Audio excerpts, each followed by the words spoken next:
Welcome my channel Uttam comedian. তো বন্ধুরা, সবাই কেমন আছো? আশা করি সবাই ভালো আছো। তো আমি তেমন একটা ভালো নেই, কেন বাড়ির পরিস্থিতি খুবই খারাপ। বাবার শরীরটাও খুব খারাপ। তো কদিন আগে বাবা গিয়েছিল বাবার সাথে চেক আপ করতে, এখন মোটামুটি ভালো আছে। তো এই যে দেখো, এই যে আমার বাবা এই যে রেস্ট নিচ্ছে এখন। আর এই মুহূর্তে আমি যাচ্ছি আমার পোলট্রি ফার্মে। তো আমার ফার্মে মুরগিদের খুব শরীর খারাপ ছিল, কদিন ধরে ওরা খেত না, জ্বর ছিল, নানান ধরনের নানা সমস্যা ছিল। তো সেই সমস্যা এড়িয়ে গেছে, এখন সমস্যা এড়িয়ে গেছে।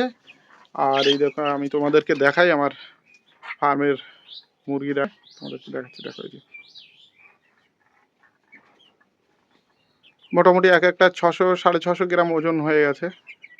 এই যে বেশি আমি আনিনি, কেন অল্প কিছু আমার কাছে ছিল। এখানে আমার কাছে লগভগ 50টা মতো আছে।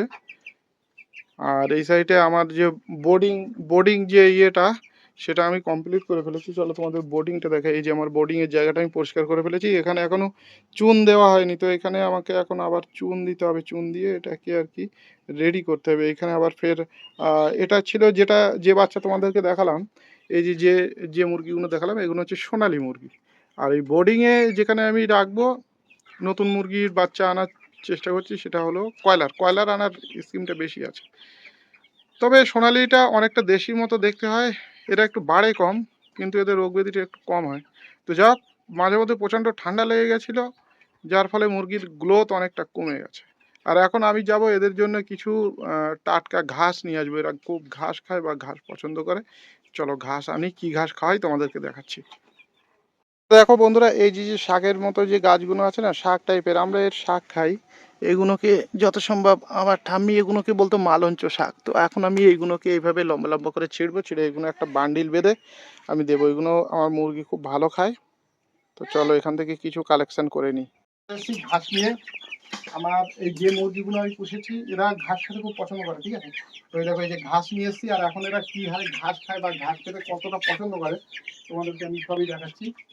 1 মিনিট আমাকে এটা একটা ফ্রেশ জায়গায় ঝোলাতে, ঠিক আছে? তো এটাকে আমি না ঝোলাতে পারলে ঠিক হচ্ছে না। এটা হবে না, আর একটু ঝোলাতে হবে ভাই। আর একটু ঝোলাতে হবে মানে। তো বন্ধুরা, ইউটিউব চ্যানেলটা অনেক আশা নিয়ে খোলা, কিন্তু সেই আশাটা কোনো মতে পূরণ হচ্ছে না। তো তোমরা প্লিজ একটু সঙ্গে সাথে থেকো, লাইক কমেন্ট শেয়ার সাবস্ক্রাইব একটু সবাই মিলে করে দিও। আর কিছু বলার নেই, মানে কি বলবো, চ্যানেল নিয়ে অনেকদিন ধরে দৌড়ছি, কিন্তু কোনো কার্যকারী হচ্ছে না, কোনো কাজের কাজ কিছুই হচ্ছে না। তো এটা এখানে বেঁধে দিই। হ্যাঁ, এটা এখানে বেঁধে দিই।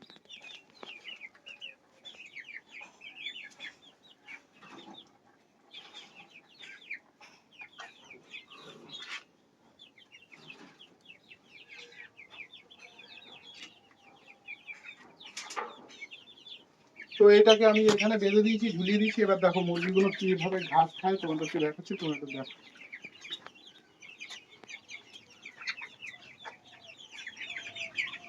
দেখো বন্ধুরা, কি হারে ঘাস খাচ্ছে দেখো। এই ঘাস খাওয়ালে অনেকটা সুবিধা আছে। ঘাসের সুবিধা বলতে কি, ঘাস খাওয়ালে রোগ ব্যাধি কম হয়, তারপরে ঘাসে অনেক ধরনের ভিটামিন আছে, সেইগুলোকে এরা পায়। কিন্তু ঘাস খাওয়ানোর একটা সিস্টেম বা একটা সময় আছে। এই ঘাস আমরা উল্টো পাল্টা টাইম যদি খাওয়াই, দেখা গেল সন্ধ্যের দিকে ঘাস খাওয়ালাম, বা রাতে ঘাস দিলাম, বা ফার্স্ট সকালে ঘাস দিলাম, এরকম টাইমে ঘাস দিলে কি হয় বলো তো? এরকম টাইমে ঘাস দিলে, এটা তো ঠান্ডা জিনিস, ঠিক আছে? তো ওদের ঠান্ডা লেগে যাওয়ার ভয়টা বেশি থাকে। তো দুপুরবেলার দিকে একবেলা ঘাস দাও, আর বাকি খাবার দেখো আমার এই হপারে যেহেতু যথেষ্ট পর্যাপ্ত পরিমাণ খাবার আছে, ঠিক আছে? যেহেতু ওরা এগুলো খেলে কি হয়, এটা একটা ন্যাচারাল খাবার, আর এতে ভিটামিনের ভিটামিন মিনারেলস এগুলো বেশি থাকে। তো এগুলো থেকে কি হয়, ওরা অনেকটা পুষ্টি পায়। তো যাই হোক বন্ধুরা,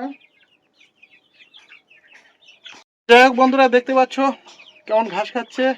আর তোমরা আশীর্বাদ করো, আগের মতো আবার চেষ্টা করবো। আগে যেরকম বড় ফার্ম ছিল, তো আগের মতো আবার সেরকম বড় ফার্মের দিকে আগাবো, অনেক বিজনেসের দিকে আগাবো। কেননা বিজনেসে অনেকটা পিছিয়ে পড়েছি।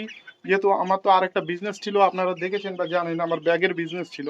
তো সেটা পুরোই ডাউন হয়ে গেছে। তো সেটাকে আবার তুলে ধরার চেষ্টা করছি। আর ইউটিউবটাকে মানে কি বলবো, ইউটিউবে আছি অনেক দিন ধরে আছি, কিন্তু কিছু হচ্ছে না। তো আমার মনে হয় আমি সেভাবে পরিশ্রম করতে পারছি না, সেভাবে পারফর্ম দিতে পারছি না, সেভাবে হয়তো ভিডিও বানাতে পারছি না, যার জন্য হয়তো আমার ব্যর্থতা। তো চেষ্টা করব, আগে ভালো ভালো স্ট্যান্ড আপ কমেডি দেওয়ার চেষ্টা করব।